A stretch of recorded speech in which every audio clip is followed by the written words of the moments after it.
Hello दोस्तों, 22 दिसंबर 1964 को इस रेलगाड़ी में हुई रूह कंपाने वाली घटना। दरअसल ये ऐसी घटना है जिसे सुनकर और जानकर आज भी दिल दहल जाता है। वैसे तो लोग ट्रेन में ट्रैवल बहुत करते हैं, लेकिन जब इस तरह की खबरें निकलकर सामने आती हैं, तो मन को विचलित कर देती है। कई लोग तो घटनाओं के डर के वजह से ही इस तरह के सफर नहीं कर पाते, क्योंकि उनके मन में ऐसी दर्दनाक घटनाएं घर बना लेती है। कहने को तो साल 1964 से लेकर अब तक बहुत लंबा समय बीत चुका है, लेकिन आज भी जब इस तरह की घटनाओं को दोहराया जाता है तो मन में संकोच करने लगता है। जो लोग इस घटना को अपनी आंखों से देख चुके थे, उनके मन में आज भी उस घटना को सोचकर भारी तनाव हो उठता है। चलिए अब आपको विस्तार से बताते हैं कि 22 दिसंबर 1964 को आखिर हुआ क्या था। वैसे तो आपने भी ट्रेनों में बहुत सफर किया होगा,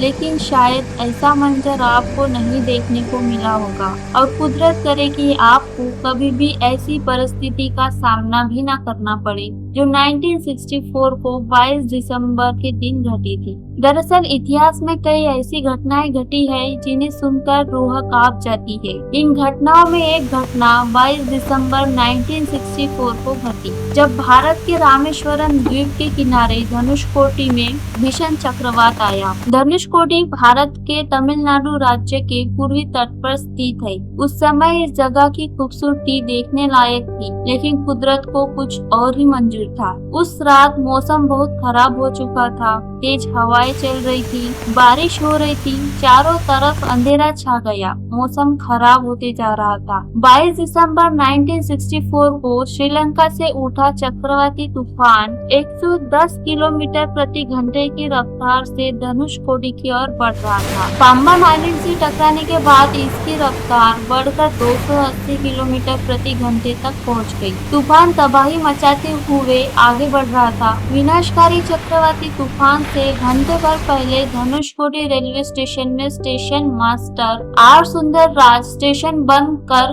घर चले गए। उन्हें पता नहीं था कि आज जिस दफ्तर में वो ताला लगा रहे हैं, उसे दोबारा खोलने का मौका उन्हें नहीं मिलेगा। रोज की तरह ट्रेन नंबर 653 पाम्बन स्टेशन से धनुषकोडी रेलवे स्टेशन के लिए निकल पड़ी। इस स्टेशन के ओर बढ़ रही ट्रेन नंबर 653 मौत की ओर बढ़ रही। मौसम बहुत खराब हो चुका था। तूफान और भारी बारिश के कारण रेलवे सिग्नल खराब हो चुके थे। सिग्नल नहीं मिलने के कारण ट्रेन के लोको पायलट ने ट्रेन को धनुषकोडी रेलवे के कुछ दूर पर ही रोक दिया। काफी देर तक इंतजार किया, लेकिन जब सिग्नल नहीं मिला तो लोको पायलट ने रिस्क उठाने का फैसला किया। उसने भीषण तूफान के बीच रेल को आगे बढ़ाने का फैसला किया। तूफान के बीच ट्रेन नंबर 653 धनुषकोडी स्टेशन की तरफ बढ़ रही थी। चक्रवाती तूफान और भारी बारिश के बीच ट्रेन नंबर 653 समंदर के ऊपर बने पाम्बन ब्रिज से गुजर रही थी। लोको पायलट ने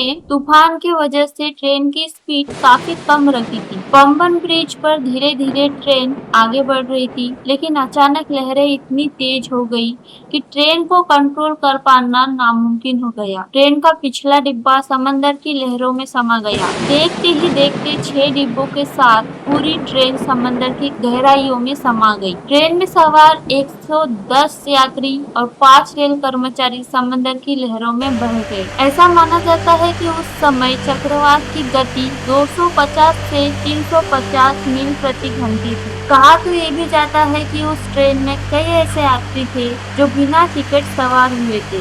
इस दर्दनाक हादसे में मरने वालों की संख्या 200 के करीब बताई गई, जबकि इस चक्रवात से 1800 लोगों की मौत हुई थी। सालों बीत जाने के बाद भी इस हादसे का दर्द लोगों के रोंगटे खड़े कर देता है। आज भी अगर आप रामेश्वरम से राम सेतु की ओर जाएंगे तो रास्ते में आपको कई किलोमीटर में फैला वीरान खंडर दिख जाएगा। ये खंडर उस भीषण तबाही की दर्दनाक कहानी को बयां करती है। भारतीय रेलवे के इतिहास में इस रेल हादसे को सबसे दर्दनाक हादसों के तौर पर याद किया जाता है। इस हादसे में देखते ही देखते पूरी की पूरी ट्रेन समंदर के लहरों में समा गई। लेकिन कहा जाता है कि प्रकृति से आप बहुत कुछ ले सकती है, लेकिन जब प्रकृति लेने पर आती है तो सब कुछ ले लेती है, कुछ भी नहीं छोड़ती। दरअसल इस घटना में हुआ भी कुछ ऐसा ही था, जिसने उस समय कोहराम मचा दिया था और ट्रेन नंबर 615 में कुल 115 लोग थे, वो सभी के सभी काल के मुंह में समा गए। आपको वीडियो अच्छा लगा तो लाइक करना मत भूलना